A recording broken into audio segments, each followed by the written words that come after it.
Hey internet friends, these next few videos will be focused on the economy, hyperinflation, and questions of collapse. As of just a few days ago, the media is reporting a shortage of chicken, chlorine, computer chips, gasoline, ketchup, metals, steel, and lumber. Today, I want to solely focus on the shortage in the prices of lumber and their implications since virus coverage has taken precedence in the news cycle. Quote, on Tuesday, May 4th, the price per 1,000 board feet of lumber soared to an all-time high of $1,359. Since the onset of the pandemic, the price of lumber has skyrocketed 280%. And the price of lumber is projected to continue to rise. The explanation we've been given is that at the start of March 2020 lockdown, sawmills basically stopped production. Whilst Americans who were kept from their jobs and confined to their homes saw this as an opportunity to get some home improvement projects they'd been pushing off for years done. So they took to Home Depot and Lowe's, which, by the way, were deemed essential businesses by the government, to stock up on lumber. Demand was high and the supply eventually was halted.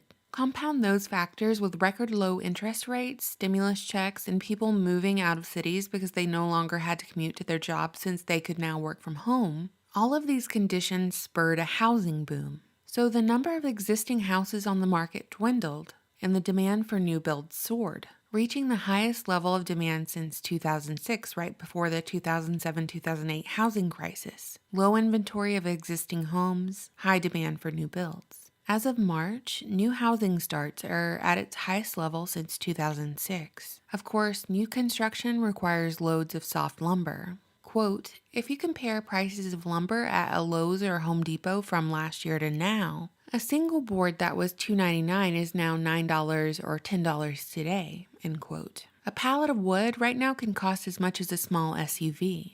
Due to this rise in price, on average, new homes cost $36,000 more due to this lumber shortage. Despite the prices of lumber going up alongside the prices of other building materials, there's no indication that demand for new construction is going down. It's just heating up. So what they're doing is pumping up the price of lumber in order for the demand to dwindle. Or at least that's their story. While they're reporting these record prices and explanations for shortages, a few videos have trickled out of social media that put the explanation of legacy media on blast, saying that, in reality, there is no true shortage, it's market manipulation. I stumbled on this yesterday and I just felt I needed to show you this video.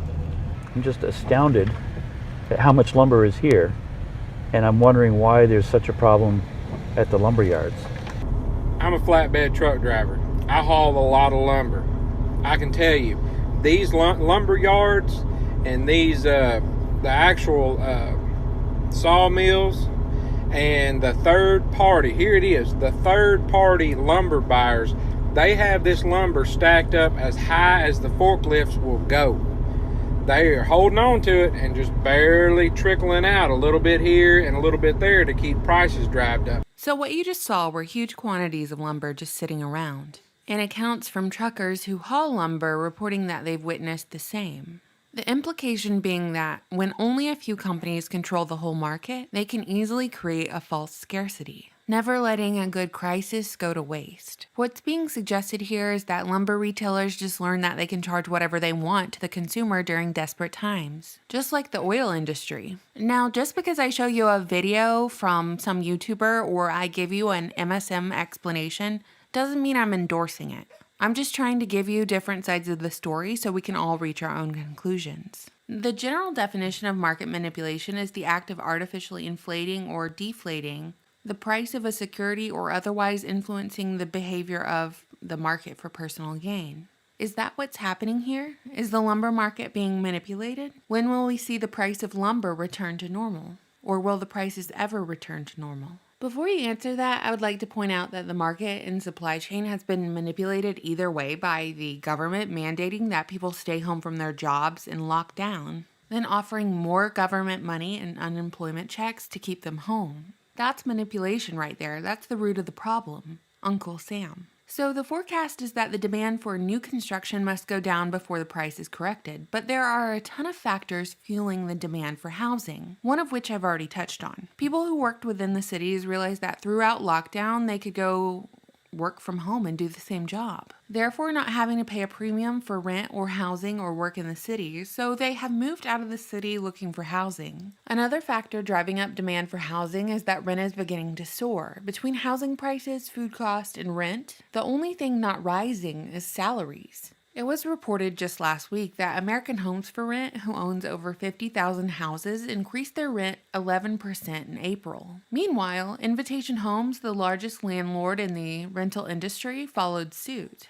And the explanation given is that, quote, record occupancy rates are emboldening single-family landlords to hike rents aggressively, testing the limits of booming demand for suburban rentals. So the rent on single-family homes outside of the urban area is spiking for those who cannot afford the inflating housing costs of homeownership. This all comes after regular landlords with just a few properties were painted as villains when folks basically lived there for free for the past year in their rental due to government mandate. Now, almost 9 million Americans reported being behind on their rent. The consensus amongst regular old middle-class landlords is that renters sat around, many leaving their jobs to collect unemployment because it paid more to do nothing. And then to top it off, renters made no moves to pay their rent because the government told them they simply didn't have to. Now, landlords are kicking those people out and raising rent in order to recoup. A federal moratorium on evictions is set to expire on June 30th. Quote, leaving millions of tenants facing long-term damage to their credit and potential loss of their homes if they can't scrape together more than a year's worth of back rent. On top of that, quote, this lumber price hike has also added nearly $13,000 to the market value of an average multifamily home. This translates to households paying $119 a month more to rent a new apartment. While there's been a number of shortages over the past year, mass sheep fighting for their toilet paper in the grocery store aisles, limits on how much ammo you can buy, and now housing shortages, the story of lumber is really the tell-all for how this is all going to play out. Because the price of lumber really exacerbates the affordable housing crisis. There is no affordable housing when there are no houses, and there are no houses because no one can afford the materials to build them. So in the future, will we see homelessness become more prevalent?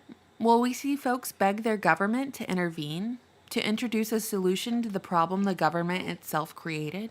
And that's why I've been paying attention. That's why I'm saying the price of lumber is a bigger story than the price of lumber. It's an indicator of the consequences of this worldwide one-world government lockdown. It's showing us exactly what happens when small businesses die because of government mandate, and corporations are who rise to the top. And those corporations completely control the supply chain and prices. Remember just last year how folks on eBay got their accounts suspended for selling toilet paper and hand sanitizer for triple the price? But when corporations do the same thing, they get away with price gouging. To summarize, last year our status symbol was a closet full of toilet paper rolls. This year, it's plywood. So next time the riots start, they won't be stealing the goods inside of the store. They'll be stealing the plywood the windows were boarded up with. What do you think, internet friends? I always look forward to your comments. Thank you so much for watching, subscribing, and supporting my channel on Patreon. Bye!